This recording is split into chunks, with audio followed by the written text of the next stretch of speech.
since the tall building was invented in this city, Chicago, in 1885. I think there has always been this quest to go higher. Human beings have a need to push themselves. We're talking about projects here in the US that are about half a kilometer tall. There is now a kilometer-high tower on site in the deserts of Saudi Arabia.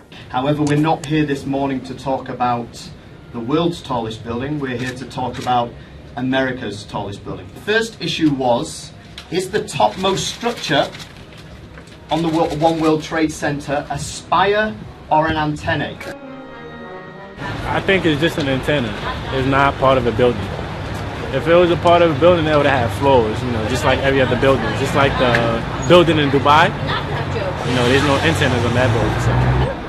I know that the architect said it was an integral part of the architecture. When I saw it lit up the other night, it was just exquisite.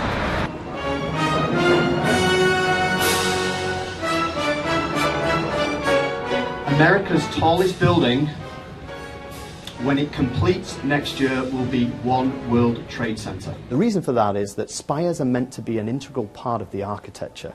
The key word here is permanence. Never to be added to, never to be taken away.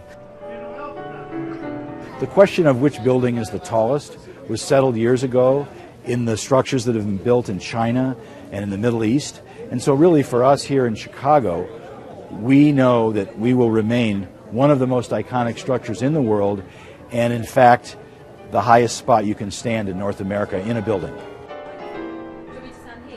I think tall buildings represent a very bold statement that you can make about a city. New York has certainly embraced that as well as Chicago, and both cities have iconic skylines. So there's efficiencies that come with tall buildings, and there's a lot of drama, and there's of course some great beauty that comes with tall buildings as well. It helps define a city and what we think a city is all about. I think it's really awesome because it's so high. I've never been in this world, so I've never been in a high building before.